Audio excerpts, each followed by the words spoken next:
¿Qué tal, gente de Red de Fútbol Infinito? Bienvenidos a una nueva entrega, otra vez en solitario, donde vamos a hacer un pantallazo de lo que nos va quedando del Mundial de Clubes de la FIFA. 8 clubes ya en pos del sueño de llegar a la final del domingo 13 de julio en New Jersey. Sorpresas, hubo un día de muchas sorpresas. Hubo un día el lunes 30 de junio donde ahí vimos como 2 clubes europeos poderosos que habían llegado a la final de la Champions League en 2023. El Manchester City caía frente al Al Hilal y después, o antes, el Inter caía frente a Fluminense. Con lo cual los clubes brasileños siguen ratificándose, lo cual habíamos mencionado en otro episodio como si se quiere, la gran alternativa a los del viejo continente para que no tengamos una final que parezca o semifinales que parezcan de Champions League.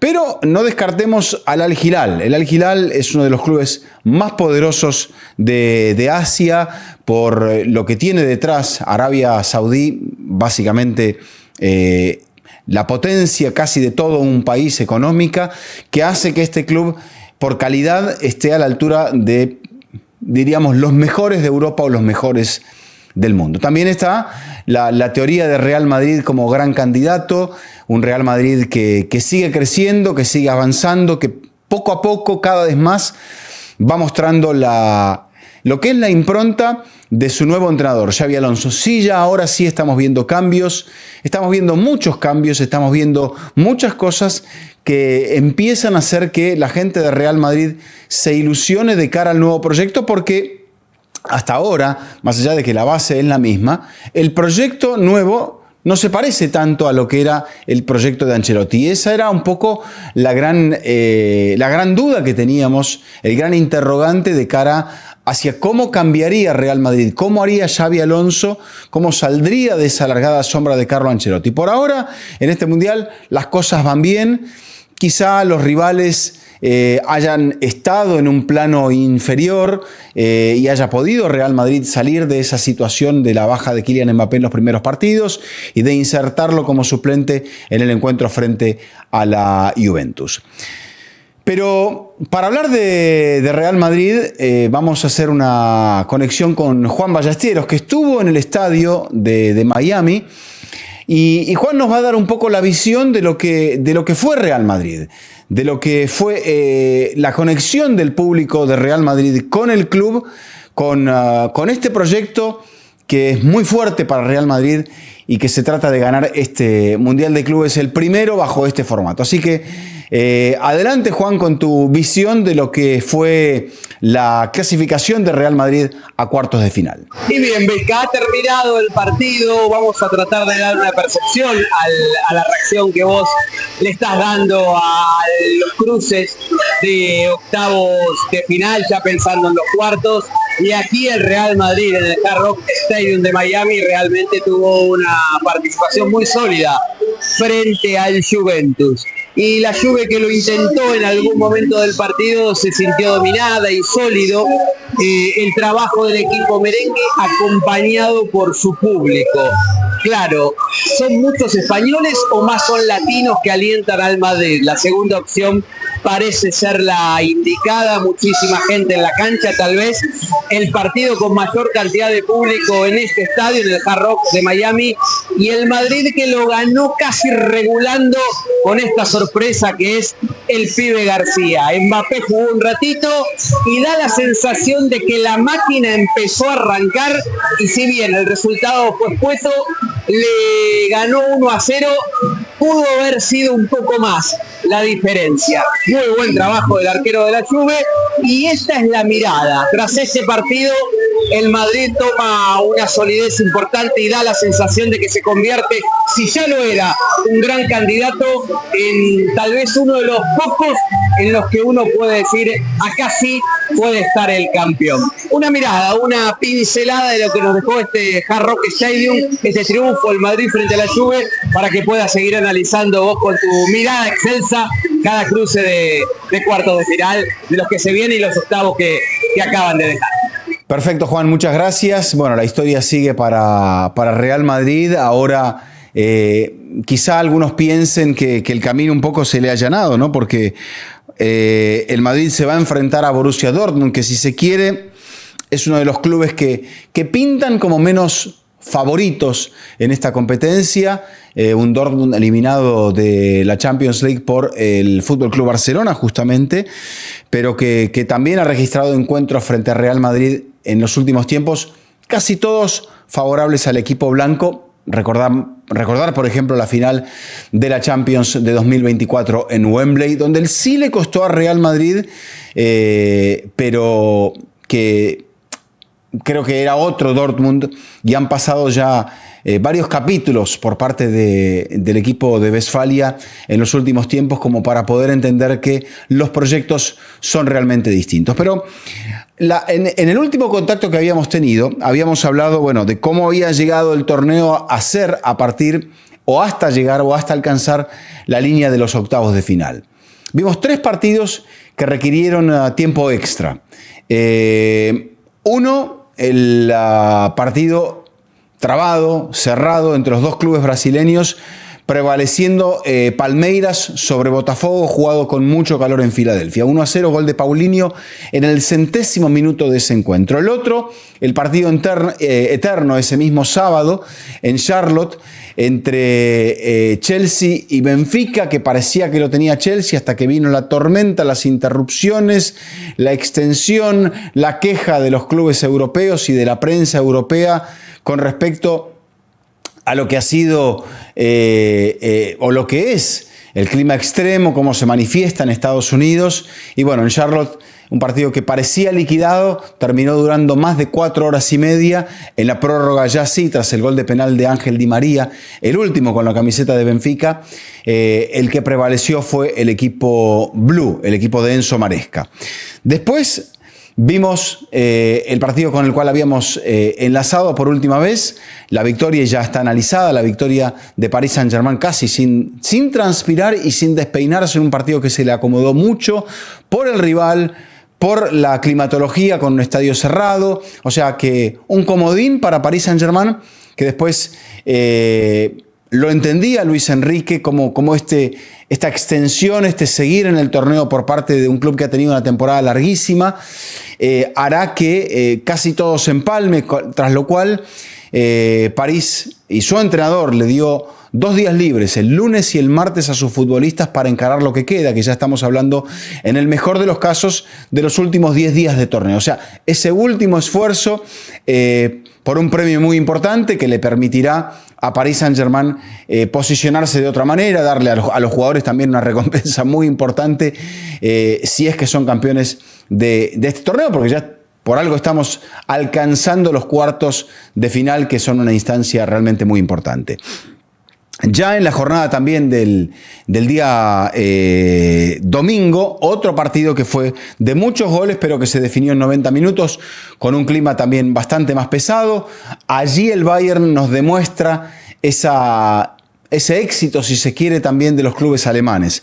Porque lo que estamos viendo aquí es 2 clubes brasileños, 2 clubes alemanes, un cuadro de Arabia Saudí, un cuadro francés, un cuadro inglés y un cuadro español. O sea, los alemanes otra vez demuestran su gran espíritu de competencia. Los brasileños, que ya habían sido señalados por también ser la mayor cantidad en cuanto a representación de un país en este Mundial de Clubes, el hecho de que tenían un enfrentamiento directo, que ya habíamos comentado con la victoria de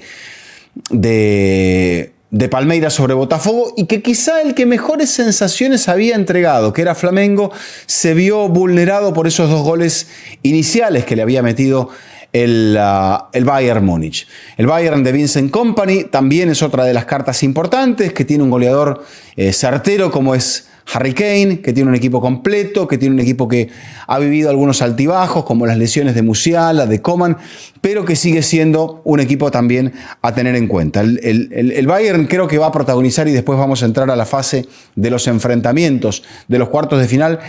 Me da la sensación de que el Bayern va a protagonizar el cuarto de final más bonito que nos presenta todo el cuadro. Pero siguiendo avanzando con esta situación, ya el lunes nos encontramos con las sorpresas. Golpea Fluminense con el gol inicial de Cano y termina siendo un partido dominado por un Inter en estado de combustión interna, con la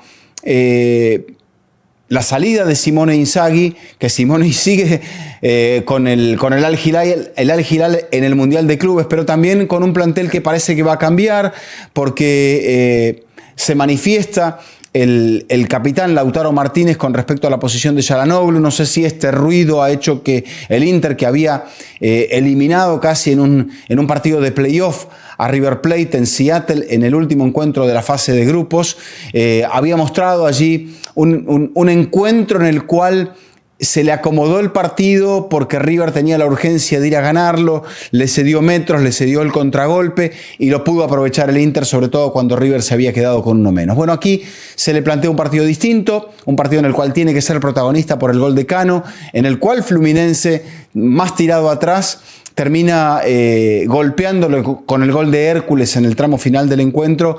En los extremos del partido termina prevaleciendo el cuadro de Río de Janeiro y a partir de allí entonces Fluminense se posiciona en estos cuartos de final, en esa supremacía que estamos hablando del fútbol brasileño en este Mundial de Clubes, como había ocurrido quizá también en aquel del año 2000.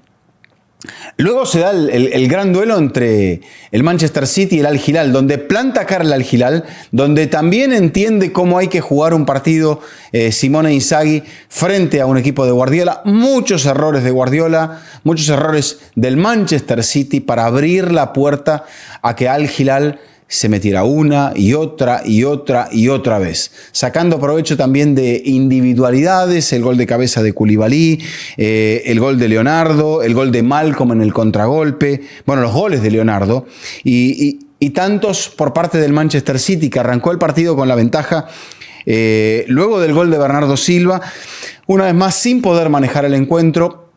Con un City que dice Guardiola, que admite Guardiola, que si esto lo hubiese pasado en el Barça o lo hubiese pasado en el Bayern, seguramente no tendría la tolerancia por parte de los dirigentes que ha encontrado en el equipo del Manchester City, pero que con muchos refuerzos, quizá previendo también esa sanción que se anunciaba de parte de la Premier League hacia el equipo de Manchester, con todas las investigaciones por el tema del agregado de fondos que no provenían del club, sino de patrocinios corporativos ligados a la propiedad del club. Entonces, que ese dinero se constituía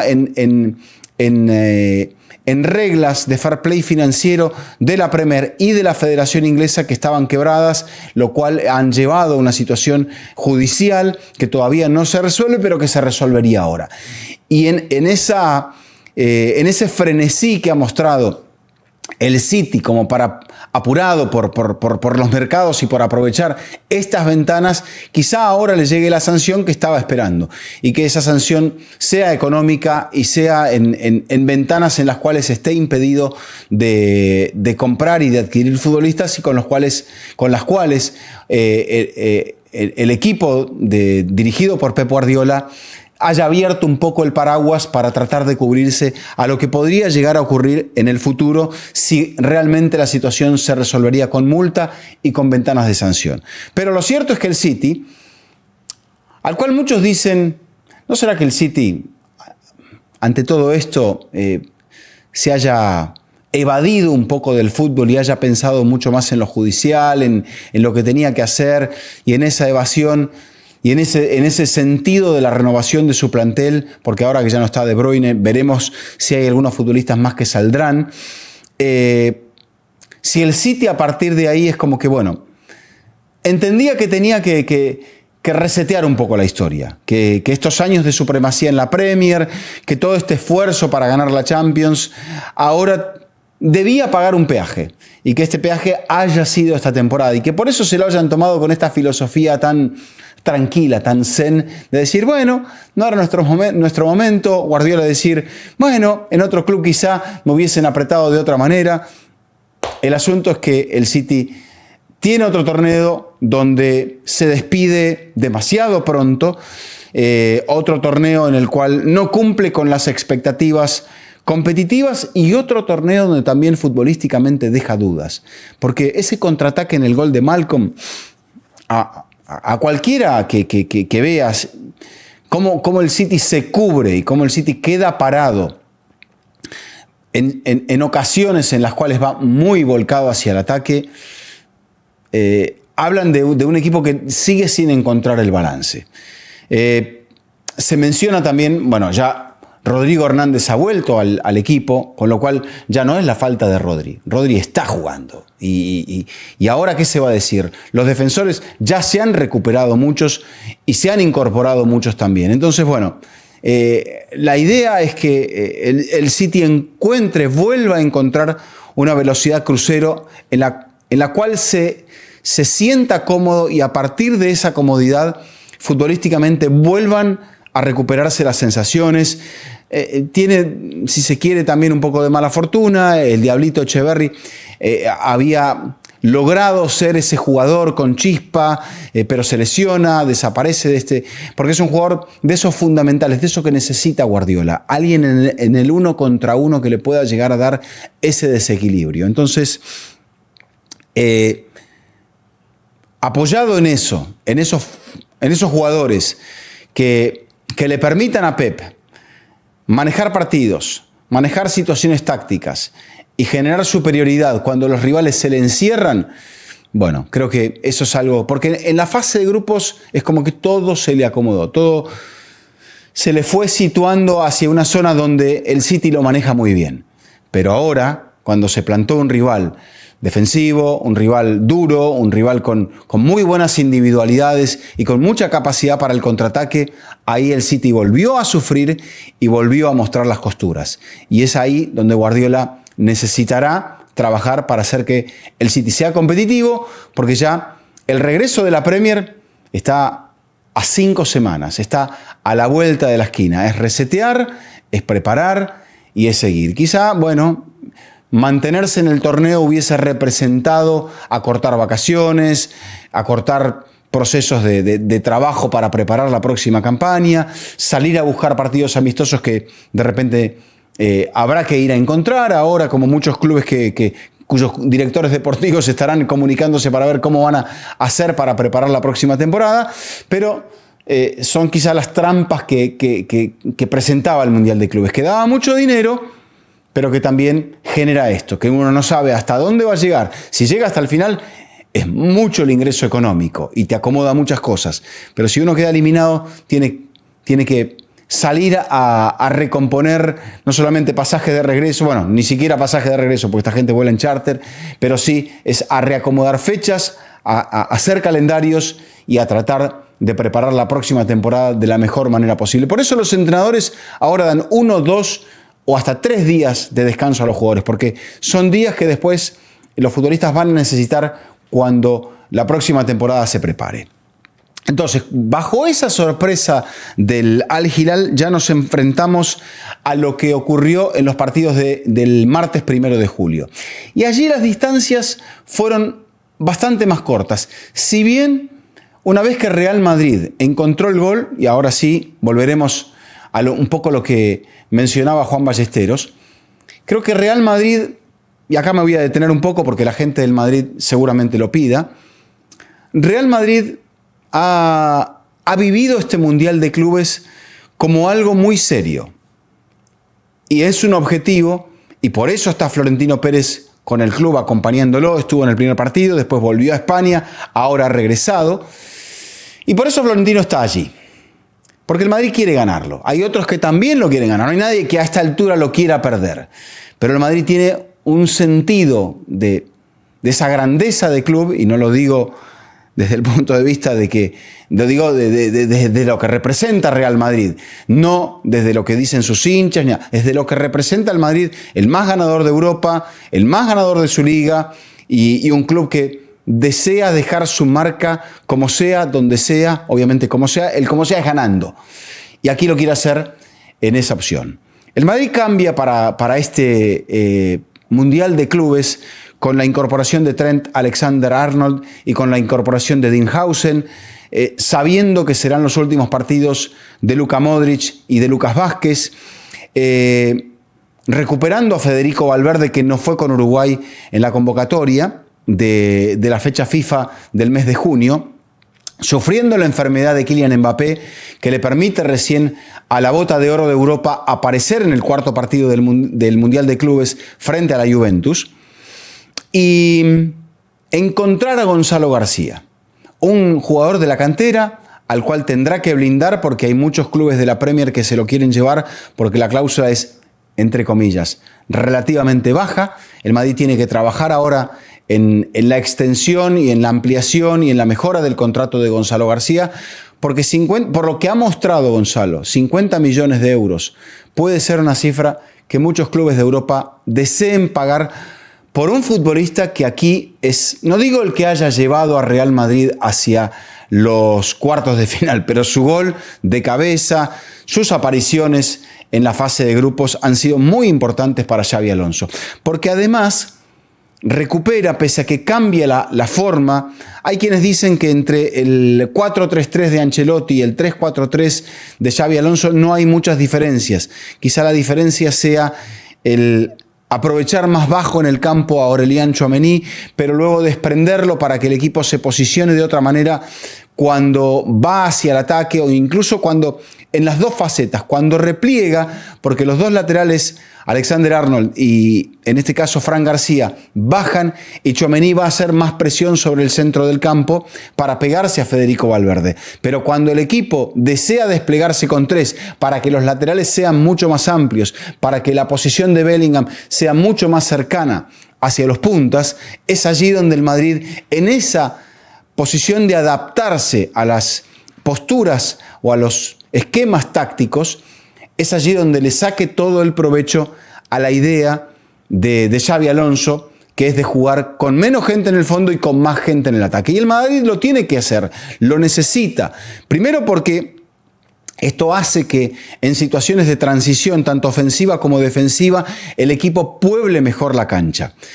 La Juventus en esa transición, en ese contragolpe sobre el Madrid volcado hacia el ataque, encontró espacios y pudo haber encontrado la apertura del marcador en el primer tiempo, lo cual deja ver que el Madrid todavía tiene que trabajar para esa faceta, lo que hablábamos en el City, esa faceta de cobertura. ¿Cómo vas a quedar parado? Es muy importante, pero para ello se necesita centrales rápidos. Rüdiger ha vuelto, quizá es un jugador mucho más veloz y más decisivo en el 1 contra 1. En esta versión con Rüdiger volviendo de una lesión de rodilla, Asensio.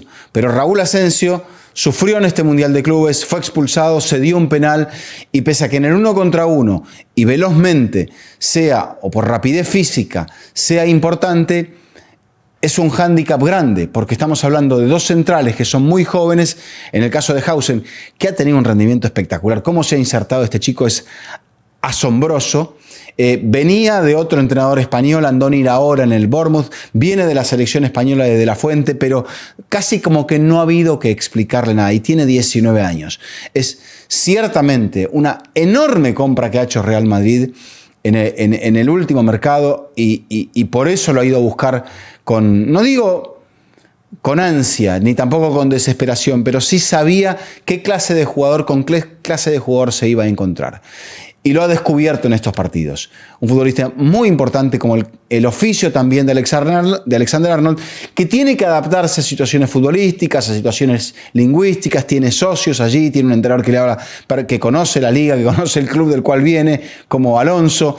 Tiene a Jude Bellingham como muy buen socio y tiene mucha gente que habla en su idioma. Pero en el campo todavía necesita esos 10 partidos de rodaje y acá los va teniendo. Y si llega al debut en la Liga, que ahora será postergado por que el Madrid ha conseguido esto, que ese desembarco en la Liga tenga un poco de retraso, sobre todo en la primera jornada, si es que el equipo avanzada, bueno, veremos, porque el Mundial de Clubes terminará el 13 de julio, hay que cumplir con ciertas pautas de vacaciones y por ello el Madrid necesitará luego ajustar fechas en el caso que llegue hasta la última jornada.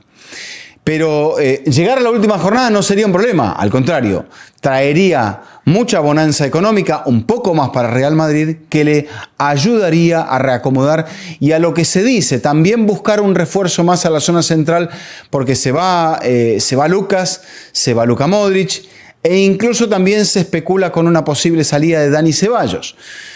Con esto, el Madrid tendrá dinero, ya tiene recursos económicos, pero se posicionará para una campaña en la cual tiene que enfrentarse, y habrá tiempo para esto, tiene que enfrentarse a un Barcelona, que como ustedes ya bien saben, le gana la Supercopa, le gana la final de la Copa del Rey y se queda con el título de la Liga. No son pocas cosas, significaron que se apretara el botón rojo para la salida de Carlo Ancelotti. Y eso es en esa necesidad del Madrid de llegar, de estar lejos, en ese aliciente de estar bien y quedarse con este título, hay, creo que una hoja de ruta marcada en el comienzo del camino de Xabi Alonso al frente de la Casa Blanca. ¿Qué plantea el Mundial de Clubes? Algo que también hemos tomado y hemos hablado con esta cuantiosa inyección de dinero por parte de Arabia Saudí o Arabia Saudita, que va adosado todo este dinero al Mundial del 2034. La FIFA se dice que ya en el año 2000 había intentado con un modelo parecido en un Mundial de Clubes disputado en Brasil, donde los equipos brasileños, Corinthians se queda con el título, acabaron por ser los grandes protagonistas. Ese Mundial se había disputado en el mes de enero en Brasil. Fueron como grandes estrellas Real Madrid, que había ganado la Champions del 98, y Manchester United, que había ganado la Champions del 99. Había ganado la Intercontinental también el Real Madrid, y lo propio ya había hecho el Manchester United. Pero aquel Mundial se ve interrumpido. Era la FIFA de Sepp Blatter, era la FIFA de ISL. ISL estaba detrás de eso. Pero en la caída de esa empresa, la FIFA se queda sin el sponsor para un mundial que pensaba repetir más adelante. Ahora existe este muy importante aliciente económico, pero esta conclusión la sacaremos más adelante. ¿Será el mundial un éxito o es un éxito por el cuantioso ingreso económico y esta justificación de dinero que hace que los clubes se vean motivados para competir? La plaza estadounidense es muy importante. Quizá la caída política de la Superliga haya sido también un elemento que lleva a que el Mundial de Clubes justifique un poco o brinde una justificación hacia esos clubes elite que querían esa Superliga que no termina de cuajar porque los ingleses se bajan rápidamente, lo propio hacen los alemanes, y después la misma UEFA empieza a modificar sus competencias para dar más dinero en una Champions que ya lo vimos, que ha sido bastante benévola desde el punto de vista deportivo y económico también. Pero ahora hay un Mundial de Clubes y ya se vislumbra que se jugará en el 2029 en Estados Unidos. Hay un Mundial de Clubes que también amalgama, si se juega en Estados Unidos, aquellos encuentros amistosos que eran muy redituables para los clubes, que les significaban una expansión de las marcas, de sus marcas, de las marcas de los clubes, no solamente del nombre, sino también de los sponsors, hacia el muy apetecible mercado americano a nivel económico. Entonces, se unieron varias fuerzas allí, la ambición de la FIFA, la ambición de Infantino, lo atractivo del mercado de Estados Unidos, el Mundial de 2026, el dinero de Arabia Saudí. Pero, ¿qué pasará hacia adelante? El Mundial ahora ha atravesado la fase más complicada. Vimos incluso partidos de cuartos de final con mucha gente, pero vimos otros donde no hubo tanta gente. Vimos el inconveniente, como ya habíamos hablado anteriormente, de la climatología. O sea, vimos muchos brotes verdes y otros puntos en los cuales La cosa no anduvo tan bien. El hecho de la aparición de DAZN hizo también que la simplificación de la comercialización del derecho televisivo no haya sido lo que le pasó a la FIFA, por ejemplo, con el último Mundial Femenino, que quería sacar mucho más dinero y no lo termina sacando y termina bajándole el precio. Claro, el mercado del fútbol, del derecho del fútbol femenino, del Mundial o de los Mundiales femeninos, es distinto dependiendo de las regiones. Por ejemplo, en Europa no había despertado la atención porque el último había sido en Oceanía, pero para Estados Unidos eso no importa y ahora se ha abierto una vertiente de que la FIFA negocie en Estados Unidos el Mundial femenino por un lado y el Mundial masculino por el otro. Y que vaya con una plataforma como Netflix para el próximo Mundial femenino o para los próximos, y que en el Mundial masculino intente otra cosa. La FIFA va haciendo y va metiendo mano, va con ensayo-error, y este Mundial también parece que tiene mucho de aquello. Pero desde el punto de vista de la difusión, indudablemente, más allá de que en algunos partidos la asistencia de público no haya sido la deseada, creo que se ha capturado el interés de la gente y hemos visto como mucha gente se ha volcado a ver los partidos, y por lo que no trascienden los números de la plataforma de la difusión, ni tampoco aquellos números de los partidos que van por otra clase de difusión televisiva, pero aparentemente, por lo que se dice, los comentarios son muy buenos. Ustedes digan también qué les ha parecido el Mundial de Clubes. Escuchamos su expresión también, su voz sobre lo que ha brindado este Mundial de Clubes y lo que ha traído. Lo que trae por ahora, bueno, es que el día 4 de julio, el día de la independencia americana, se enfrenten en Orlando, en un horario complejo, a las 3 de la tarde, Fluminense frente al Al Hilal, en un cuarto de final no europeo que hará que ya tengamos ese semifinalista no europeo. Luego, ese mismo 4 de julio, en Filadelfia, Palmeiras frente a Chelsea. Allá veremos el tirón de Chelsea, una marca que en Estados Unidos ha funcionado bastante bien, cuyos dueños son americanos, contra Palmeiras, que ha tenido un buen empuje del público, pero cuando ha jugado en Florida. Allí Palmeiras casi, que incluso decía Juan Ballesteros que había sido local frente al propio Inter Miami en el estadio del Inter. Bueno, habrá que ver si la gente de Palmeiras hace el verdad, como le dicen, hace el esfuerzo y termina apareciendo el día festivo 4 de julio en Filadelfia, dependiendo del precio y de la expectativa de las entradas. 5 de julio, otro comodín que le toca al campeón de Europa, merecido y justificado porque es campeón de Europa y ganador del triplete, con clima asegurado en el Mercedes-Benz de Miami a las 12 del mediodía, hora de Atlanta. Partidazo, agéndelo, sábado, prime time para Europa, Paris Saint-Germain frente a Bayern Múnich. Duelo totalmente europeo, allí un europeo garantizado. Por el otro lado, ya sabemos entonces que habrá un finalista europeo sí o sí, porque en el último cuarto de final, sábado 5 de julio, 4 de la tarde, ya en la sede de la final en New Jersey, Real Madrid frente a Borussia Dortmund, la reedición de la final de la Champions League 2024. Este es el panorama que nos queda. Como decíamos, en la llave, el ganador de Palmeiras Chelsea contra el ganador de Fluminense Al Hilal puede llegar a ser una semifinal totalmente brasileña con una semifinal totalmente europea, y el ganador de Bayern París contra el ganador de Madrid Dortmund. Así que eso es lo que nos queda ya en las semifinales que se disputarán en New Jersey. Estamos hablando del 8 y 9 de julio para la final que se disputará el día 13. Así que bueno, así llegamos al final de este episodio. Agradeciéndoles la atención, agradeciéndoles sus comentarios, que sigan con nosotros. Ya superamos los 18.000 suscriptores en nuestro canal Red de Fútbol, y lentamente les prometo que después de una semana de impas, hasta que nos acomodemos después de la final del Mundial de Clubes, volverá Fútbol Infinito en su habitual formato para ponerle un poco más, para ponerle el ida y vuelta con Jaime Macías. Pero mientras tanto hay muchos contenidos, avanza también el torneo de la Copa Oro de la CONCACAF, también en muchos de nuestros espacios se encontrarán allí la reacción, la difusión hacia lo que es ese torneo, que son los dos grandes atractivos que estamos viendo en el calendario en este momento.